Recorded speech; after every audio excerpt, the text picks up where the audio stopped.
George Lennox des États-Unis. 48 heures en enfer. L'un des cas de réanimation les plus intéressants que j'ai jamais connus est celui de George Lennox, un voleur de chevaux notoire du comté de Jefferson. Il effectuait son deuxième mandat. Le comté de Sedgwick l'a envoyé en prison pour la première fois pour un délit similaire, le vol de chevaux. Durant l'hiver 1887 et 1888, il travaille dans les mines de charbon. L'endroit où il travaillait lui paraissait dangereux. Il a signalé le fait à l'officier responsable, qui a procédé à un examen et, décidant que la pièce était sûre, a ordonné à Lennox de retourner à son travail. Le forçat, obéissant, n'avait pas continué son travail depuis plus d'une heure, lorsque le toit s'effondra et l'ensevelit complètement. Il resta dans cet état pendant 2 heures entières. Manqué à l'heure du dîner, les recherches furent lancées pour retrouver le condamné disparu, et il fut retrouvé sous ce tas d'ordures. La vie semblait éteinte. Il a été emmené au sommet et, après examen par le médecin de la prison, il a été déclaré mort. Sa dépouille a été transportée à l'hôpital où il a été lavé et habillé en vue de son enterrement. Son cercueil a été confectionné et transporté à l'hôpital. L'aumônier était arrivé pour accomplir les derniers tristes rites préparatoires à l'enterrement. L'intendant de l'hôpital a ordonné à quelques prisonniers de soulever le cadavre des planches, de le transporter à travers la pièce et de le placer dans le cercueil. Ils obéirent, l'un en tête, l'autre au pied, et étaient à peu près à mi-chemin de la pièce lorsque celui qui était en tête trébucha accidentellement sur un crachoir, perdit l'équilibre et laissa tomber le cadavre. La tête du mort heurta le sol et, à la grande surprise et à l'étonnement de toutes les personnes présentes, un profond gémissement se fit entendre. Bientôt, les yeux s'ouvrirent et d'autres apparences de la vie se manifestèrent. Le médecin fut immédiatement appelé et au moment où il arriva, environ 30 minutes plus tard, le mort avait demandé un verre d'eau et était en train de boire lorsque le médecin arriva. Le cercueil a été immédiatement retiré et a ensuite été utilisé pour enterrer un autre condamné. Ses robes funéraires lui ont également été retirées et les vêtements de prison lui ont été remplacés. Lors de son examen, il s'est avéré qu'il avait une jambe cassée à 2 endroits et qu'il présentait d'autres contusions. Il est resté à l'hôpital pendant environ 6 mois et s'est remis au travail. J'ai appris son expérience particulière alors qu'apparemment, il était mort peu de temps après, par un collègue mineur. Poussé par la curiosité, j'avais envie de faire connaissance avec Lennox pour recueillir son expérience de ses propres lèvres.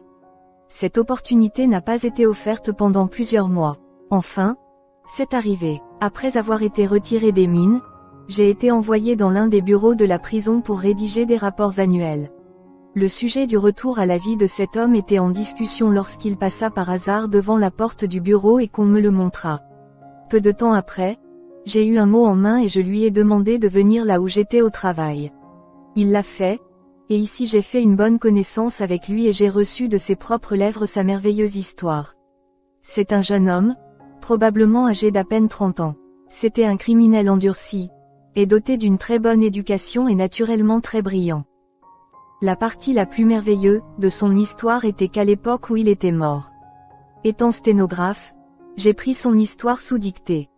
Il dit: « J'ai eu le pressentiment toute la matinée que quelque chose de terrible allait arriver. J'étais si inquiet à cause de mes sentiments que je suis allé voir mon patron minier, Monsieur Grazon. Je lui ai dit ce que je ressentais et je lui ai demandé s'il ne voulait pas venir examiner ma chambre à charbon, l'endroit où je extrayais le charbon. Il est venu et a semblé faire un examen approfondi, et m'a ordonné de retourner au travail, disant qu'il n'y avait aucun danger et qu'il pensait que j'allais grincheux. Je suis retourné à mon travail et j'étais en train de creuser depuis environ 1 heure, quand tout d'un coup, il est devenu très sombre. Puis il m'a semblé qu'une grande porte en fer s'ouvrait et je la franchissais. Dans mon esprit, j'étais mort et dans un autre monde. Je ne pouvais voir personne, ni entendre aucun bruit. Pour une raison inconnue de moi, j'ai commencé à m'éloigner de la porte et j'avais parcouru une certaine distance quand je suis arrivé. Sur les rives d'une large rivière, il ne faisait ni nuit ni lumière. Il y avait à peu près autant de lumière que dans une nuit brillante et étoilée. Je n'étais pas resté très longtemps sur les rives de cette rivière jusqu'à ce que j'entende le bruit des rames dans l'eau, et bientôt une personne dans un bateau rama jusqu'à l'endroit où je me trouvais. J'étais sans voix. Il m'a regardé un moment, puis m'a dit qu'il était venu me chercher et m'a dit de monter dans le bateau et de traverser de l'autre côté. J'ai obéi. Pas un mot n'a été prononcé. J'avais envie pour lui demander qui il était et où j'étais. Ma langue semblait collée au palais, je ne pouvais pas dire un mot. Finalement, nous atteignîmes la rive opposée. Je descendis du bateau et le batelier disparut, hors de vue. Ainsi laissé seul, je ne savais que faire. En regardant devant moi, j'ai vu 2 routes qui menaient à travers une vallée sombre. L'une d'elles était une route large et semblait être très fréquentée. L'autre était un sentier étroit et menait je partais dans une autre direction. J'ai suivi instinctivement la route bien battue. Je n'étais pas allé loin quand il semblait que de temps en temps il faisait plus sombre. Cependant, une lumière jaillissait de loin, et de cette manière, j'étais éclairé. Mon voyage. Actuellement, j'ai rencontré un être qu'il m'est totalement impossible de décrire. Je ne peux vous donner qu'une vague idée de son apparence épouvantable. Il ressemblait un peu à un homme mais était beaucoup plus grand que n'importe quel être humain que j'ai jamais vu. Il devait avoir mesuré au moins 10 pieds de haut. Il avait de grandes selles sur le dos. Il était noir comme le charbon que j'avais creusé, et il avait à la main une lance dont le manche devait avoir 15 ans. Pieds de longueur. Ses yeux brillaient comme des boules de feu. Ses dents, blanches comme une perle, semblaient longues d'1 pouce. Son nez, si on pouvait appeler cela un nez, était très grand, large et plat. Lourd et long, il pendait sur ses épaules massives. Sa voix ressemblait plus au grognement d'un lion dans une ménagerie qu'à tout ce dont je me souviens. C'est au cours d'un des éclairs de lumière que je l'ai vu pour la première fois. J'ai tremblé comme une feuille de tremble à cette vue. Il avait sa lance levée comme pour l'envoyer voler à travers moi. Je me suis arrêté brusquement. Avec cette voix terrible, il me semble mais il m'ordonna de le suivre, et qu'il avait été envoyé pour me guider dans mon voyage. Que pouvais-je faire d'autre? Après qu'il eut parcouru une certaine distance, une grande montagne apparut devant nous. Nous semblions perpendiculaires, comme si une montagne avait été coupée en 2 et qu'une partie avait été enlevée. Sur ce mur perpendiculaire, je pouvais distinguer distinctement ces mots, « C'est l'enfer ». Mon guide s'est approché de ce mur perpendiculaire et, avec le manche de sa lance, a donné 3 coups sonores. Une grande porte massive s'est ouverte et nous sommes entrés. J'ai ensuite été conduit à travers ce qui semblait être un passage à travers cette montagne. Pendant quelque temps, nous avons voyagé dans l'obscurité égyptienne. J'entendais les pas lourds de mon guide et je pouvais ainsi le suivre. Tout au long du chemin, j'entendais de profonds gémissements comme ceux d'un mourant. Plus loin, ces gémissements augmentaient et je pouvais distinctement j'entendis le cri de l'eau, de l'eau, de l'eau. J'arrivais maintenant à une autre porte, et, en passant, je pouvais entendre, semble-t-il, 1 million de voix au loin, et le cri était pour de l'eau, de l'eau. Bientôt, une autre grande porte s'ouvrit. Je frappai de mon guide, et je découvris que nous avions traversé la montagne et qu'une vaste plaine s'offrait maintenant à moi. À cet endroit, mon guide m'a laissé pour diriger d'autres esprits perdus vers la même destination. Je suis resté quelque temps dans cette plaine ouverte, lorsqu'un être un peu semblable au premier est venu vers moi, mais au lieu d'une lance, il avait une énorme épée. Il est venu me parler de mon destin futur. Il a parlé d'une voix qui a fait horreur à mon âme, dit-il, pour toi, tout espoir s'est enfui. Montagne, sur ton chemin, tu as entendu les gémissements et les cris des perdus qui réclamaient de l'eau pour rafraîchir leur langue desséchée. Le long de ce passage, il y a une porte qui s'ouvre sur l'étang de feu. Ce sera bientôt ton destin. Avant d'être conduit dans ce lieu de tourment pour ne plus jamais en sortir, car il n'y a aucun espoir pour ceux qui y entrent, il te sera permis de rester dans cette plaine ouverte, où il est accordé à tous les perdus de voir ce qu'ils pourraient. On jouit au lieu de ce qu'ils doivent souffrir. Avec cela, je suis resté seul. Je ne sais si c'était le résultat de l'effroi terrible que j'avais traversé, mais maintenant je suis devenu stupéfait. Une langueur sourde s'est pleinement emparée de mon corps. Mes forces m'ont quitté, mes membres ont refusé, pour soutenir mon corps plus longtemps.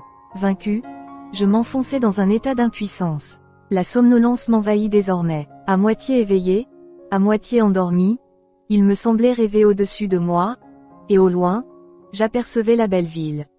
Nous lisons dans la Bible. Comme ces murs de jaspe étaient merveilleusement beaux. S'étendant au loin, j'ai vu de vastes plaines couvertes de belles fleurs. Moi aussi, j'ai vu la rivière de la vie et la mer de verre. Des anges entraient et sortaient par les portes de la ville, chantant, « Oh, de si belles chansons. Parmi eux, j'ai vu ma chère vieille mère, décédée il y a quelques années d'un cœur brisé à cause de ma méchanceté. Et semblait me faire signe de venir vers elle, mais je ne pouvais pas bouger. Il semblait y avoir un grand poids sur moi qui me retenait. Maintenant, une douce brise soufflait vers moi le parfum de ces jolies fleurs, et je pouvais maintenant plus clairement que jamais entendre la douce mélodie des voix d'anges, et j'ai dit, oh, que je pourrais être l'un d'entre eux. Alors que je buvais à cette coupe de bonheur, elle s'est soudainement échappée de mes lèvres. J'ai été réveillé de mon sommeil. J'ai été ramené du pays des rêves heureux par un résident de ma sombre demeure, qui a dit qu'il était maintenant temps d'entrer dans ma carrière future.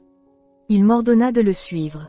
Revenant sur mes pas, je pénétrai de nouveau dans le passage obscur et suivis mon guide pendant un moment, lorsque nous arrivâmes à une porte qui s'ouvrait sur le côté du passage, et en longeant ce passage, nous finissâmes par le suivre. Nous nous sommes retrouvés en train de franchir une autre porte, et voilà. J'ai vu l'étang de feu. Juste devant moi, je pouvais voir, à perte de vue, ce véritable lac de feu et de soufre. D'énormes vagues de feu roulaient les unes sur les autres, et de grandes vagues de flammes ardentes se précipitaient les unes contre les autres et sautaient haut dans le ciel. L'air comme les vagues de la mer lors d'une violente tempête. Sur la crête des vagues, je pouvais voir des êtres humains s'élever, mais bientôt transportés vers les plus basses profondeurs de cet horrible lac de feu lorsqu'il était porté sur la crête de la mer. Ces vagues terribles, pendant un certain temps, leur malédiction contre un Dieu juste serait épouvantable, et leurs cris pitoyables pour obtenir de l'eau seraient déchirants. Cette vaste région de feu faisait écho et répétait les gémissements de ces esprits perdus. Présentement, j'ai tourné mes yeux vers la porte par laquelle j'étais entré quelques instants auparavant, et j'ai lu ces mots horribles, « C'est ton destin, l'éternité ne finit jamais ». Bientôt, j'ai commencé à sentir la terre céder sous mes pieds, et je me suis vite retrouvé à sombrer dans l'étang de feu. Une soif d'eau indescriptible s'est alors emparée de moi et, appelant à l'eau, mes yeux se sont ouverts dans la prison de l'hôpital. Je n'ai jamais raconté cette expérience auparavant, de peur que les responsables de la prison ne s'en emparent, ne me prennent pour un fou et ne m'enferment dans le cracou. J'ai traversé tout cela et je suis aussi satisfait que de vivre, qu'il y a un paradis et un enfer à l'ancienne, comme celui dont parle la Bible. Mais il y a une chose sûre, je n'irai plus jamais dans cet endroit.